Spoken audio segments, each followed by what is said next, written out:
وزدنا علما وبارك لنا في علمنا وارزقنا الإخلاص في القول والعمل كاملا وعلما نافعا لا ينسى وتوفيقا دائما وصحة ويقينا وعافية آمين يا رب العالمين.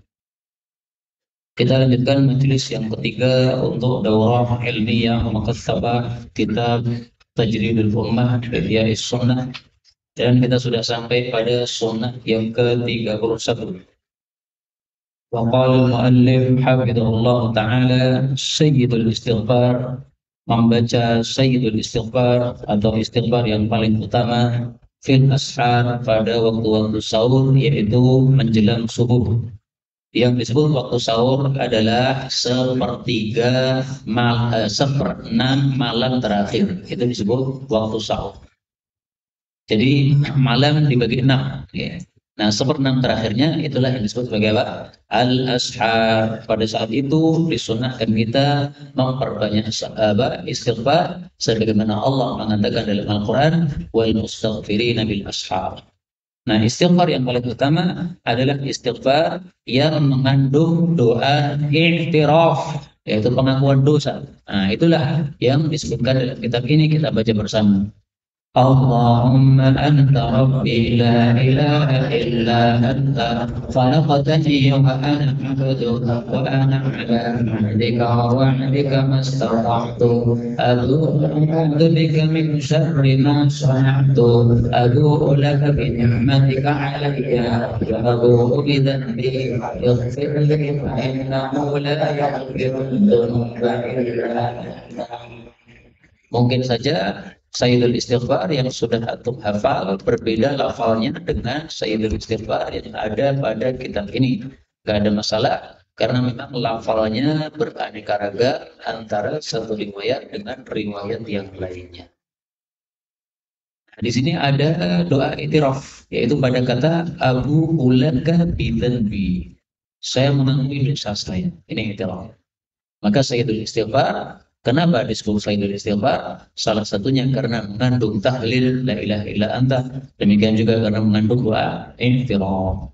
Fadilahnya apa? Siapa yang membacanya siang hari dengan yakin lalu mati sore hari, maka pasti masuk surga. Siapa membacanya malam hari dengan yakin lalu mati sebelum pagi hari, maka pasti masuk surga. Berarti Sayyidul Istighfar dibaca setiap pagi dan sore. Sunnah ke-31, tahriku, menggerakkan asyabataini, kedua bibir, bidzikri, dengan membaca dzikir, fil khalwah, baik ketika sendiri, wal jamaah, maupun ketika berjamaah, yaitu bersama atau di hadapan orang banyak. Fadilahnya apa? Kata Allah Subhanahu wa taala, ana ma'abdi, saya menyertai hambaku selama dia berzikir kepadaku. Nah, ini fadilahnya. Disertai oleh Allah. Maksudnya gimana? Maksudnya disertai dengan penjagaan dan hidayah dari Allah Subhanahu wa taala. Bukan berarti Allah tubuhnya nempel ke tubuh kita, bukan. Di ma'iyahnya di sini ma'iyatul inayah, kebersamaan inayahnya Allah. Ma'iyatul hidayah, kebersamaan hidayahnya Allah. Ma'iyatul nasr, kebersamaan pertolongan dari Allah. Jadi bukan ma'iyatul zat, bukan kebersamaan zatnya Allah nempel pada tubuh kita, bukan. Sunnah berikutnya yang ke-32, at-tarjih, melakukan tarjih fil adzan, di dalam adzan, ahyanan, kadang-kadang. Ini para santri saya tolong untuk menghidupkan sunnah tarjih. Tarjih itu definisinya adalah al-audu ila syahadatain, mengulangi syahadatain marratain, dua kali, biraf'i shaut, dengan mengeraskan suara, yukarriruha, mengulanginya. Maksudnya gini, ketika ada Allahu Akbar dengan suara keras, kemudian syahadatain dibaca dengan suara lirik, asyhadu an la ilaha illallah, asyhadu an la ilaha illallah, asyhadu anna muhammadar rasulullah, asyhadu anna muhammadar rasulullah. Setelah itu baru diulang lagi dengan suara keras. Asyhadu an la ilaha illallah, dua kali. Asyhadu anna Muhammadar Rasulullah, dua kali. Berarti syahadatannya itu totalnya ada 4. Karena 2 secara sir, 2 lagi secara apa? Jahar. Paham tuh? Dan inilah mazhab Syafi'i. Mazhab Syafi'i berpendapat tarjih itu disunnahkan di dalam adzan. Sebagian ulama tidak menggunakan tarjih ini. Nah, karena hadisnya sahih, maka marilah kita lakukan kadang-kadang saja, nggak harus setiap saat adzan. Oke. Maka santri tolong yang bertugas adzan untuk dihidupkan sunnah tarjih ini. Karena ini adalah sunnah yang sudah mati, jarang orang melakukannya. Sunnah yang ke-33, Adkarul Maghfirah. Zikir-zikir minta ampun, minta ampunan dari Allah indah pada saat syahadatul muadzin. Mendengar dua kali syahadatnya muadzin. Jadi ketika muadzin mengatakan asyhadu an la ilaha illallah, kita tirukan asyhadu an la ilaha illallah. Dia mengucapkan asyhadu anna muhammadar rasulullah. Kita tirukan asyhadu anna muhammadar rasulullah. Nah, setelah itu kamu baca wirid ini. Mari kita baca bersama. Asyhadu an la ilaha illallah wahdahu la syarika lah wa anna Muhammadan 'abduhu wa rasuluhu raditu billahi rabban wa bi Muhammadin rasulan wa bil islami dinan. Apa sih fadilahnya? Diampuni semua dosa-dosanya oleh Allah Subhanahu wa taala. Sekaligus fadilahnya adalah menghidupkan sunnah yang sudah mati, pahalanya sangat besar, mendapatkan pahala sejumlah orang-orang yang menghidupkannya pula. Biasanya hanya menirukan syahadatain sudah titik. Nah, kalau kita tambahi ini, maka jaminan dosa-dosa diampuni oleh Allah. Gampang nggak ini gurunya? Gampang kan? Syahadat lagi, berarti syahadatain. Kemudian raditu billahi rabban wa bil islami dina wa bi Muhammadir rasulah, yang biasanya kita baca tapi kita balik. Muhammad dulu baru Islam. Raditu billahi rabban wa bi Muhammadin, Muhammad dulu. Ini Islamnya di belakangan. Kalau biasanya kan Islam dulu. Sunnah yang ke-34, as-salatu 'alan nabi, membaca selawat kepada nabi, wa du'aul mustajab, dan doa mustajab ba'dal adzan, setelah adzan. Jadi ceritanya para sahabat berkata kepada Nabi, ya Rasulullah, para muadzin itu lebih utama daripada kami karena mereka adzan, kami tidak adzan. Maka Rasulullah katakan, qul kama yaqulun, ucapkan seperti yang diucapkan muadzin, ditirukan. Fa idzan tahaita fasal tu'ta. Kalau kamu sudah selesai, maka doalah kepada Allah, pasti akan dikasih oleh Allah Subhanahu wa taala. Dan dalam hadis yang lain, Rasulullah menyuruh kita untuk baca salawat setelah adzan. Berarti kita gabungkan dua sunnah itu, menirukan adzan, setelah itu salawat kepada Nabi, baru berdoa bebas pasti mustajab. Yang menjamin mustajab bukan saya, tapi Rasulullah Shallallahu Alaihi Wasallam. Maka doa santri yang harus diulang-ulang, Rabbi zidni ilma, Rabbi zidni ilma, Rabbi zidni ilma, itu ba'da adzan harus dibaca. Doa apalagi terserah kamu. Orang tuamu sakit, maka kamu doakan Allahumma shfi walidayya. Kamu doakan Rabbi firli wali walidayya warhamhuma kama rabbayani shaghira. Dan doa lain bebas. Sunnah 35, khitamul majlis, menutup majlis bisu'alil khasyah, dengan doa minta khasyah. Khasyah itu adalah rasa takut kepada Allah Subhanahu wa taala. Nah, insyaallah nanti kita praktekkan majlis terakhir kita tutup dengan doa khasyah ini. Tapi sekarang kita baca bersama. اللهم اقسم لنا من خشيتك ما تحول بيننا وبين معاصيك ومن طاعتك ما تبلغنا به جنتك ومن اليقين ما تهون به علينا مصيبات الدنيا ومتعنا بأسماعنا وأبصارنا وقواتنا ما أحييتنا واجعله الوارث منا واجعل ثأرنا على من ظلمنا وانصرنا على من عادانا ولا تجعل مصيبتنا في ديننا ولا تجعل الدنيا أكبر همنا ولا مبلغ علمنا ولا تسلط علينا من لا يرحمنا. Bisa saja doa yang antum hafalkan berbeda dengan yang tertulis. Tidak ada masalah karena riwayatnya memang beraneka ragam. Kalau di sini ma yahulu, nah, ada juga ma tahulu bihi, tidak ada masalah. Ya. Yang penting ada riwayatnya, silahkan dibaca. Sunnah yang ke-36, an-naumu tidur ala faharatin, dalam keadaan bersuci. Jadi maksudnya sebelum tidur wudu dulu. Wudunya kayak apa? Wudu persis seperti mau sholat, persis. Ini tidak dikurangi. Fadilahnya apa? Kalau kita bangun, lilir, maka malaikat mendoakan ampunan untuk kita. Malaikat mengatakan, Allahumma gfir ya Allah, ampunilah li'abdika fulanin, kepada hambamu si fulan ini, disebut namanya. Fa'innahu bata tahiran, karena dia bermalam dalam keadaan suci.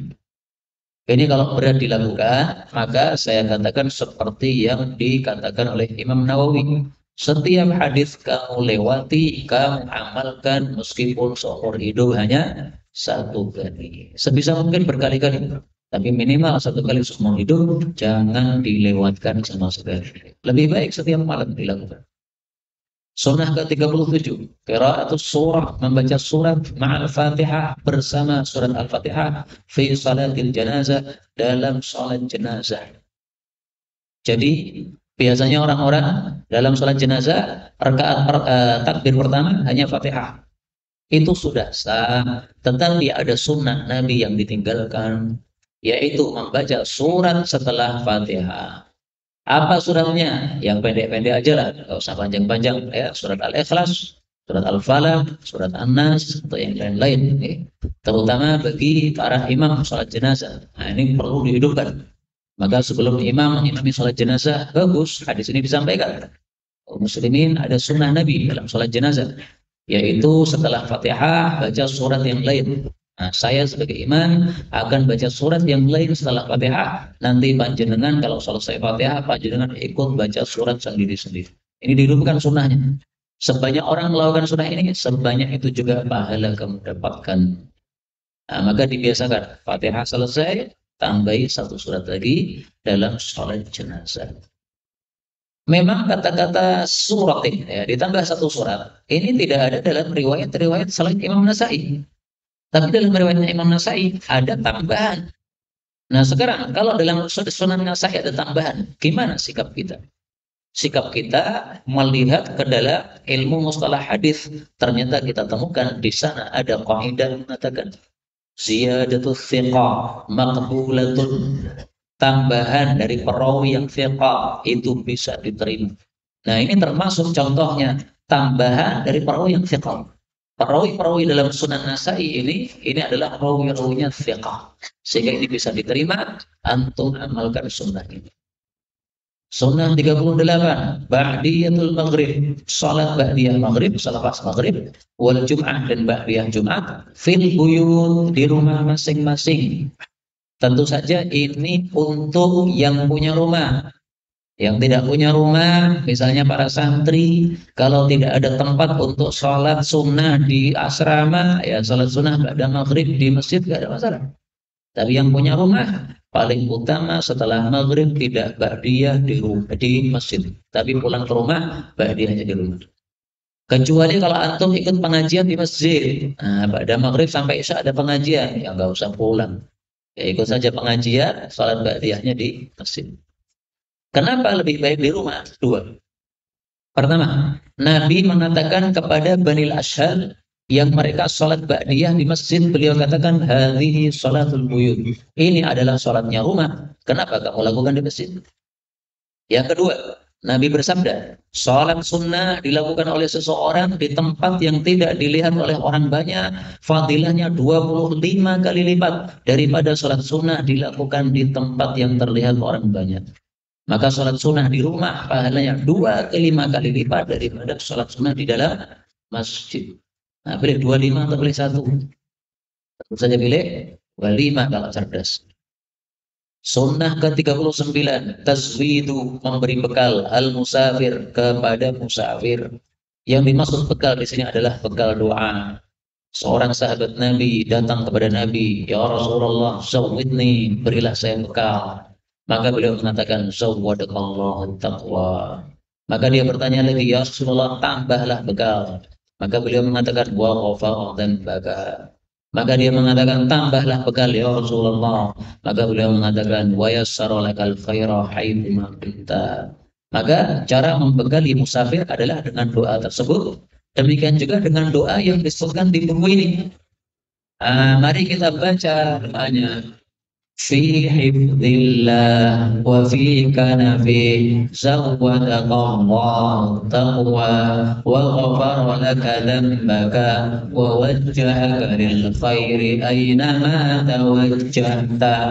Boleh juga diganti aynama tawaffaita. Nah, ini hadisnya riwayatnya sahih, maka boleh ini diamalkan. Oke. Demikian juga boleh yang saya sebutkan tadi. Nah, maka antum hafalkan ini doa sehingga ketika ada saudara antum musafir, antum bisa mendoakan. Misalnya bapak mau umroh, nah, jangan diam saja, doakan ini.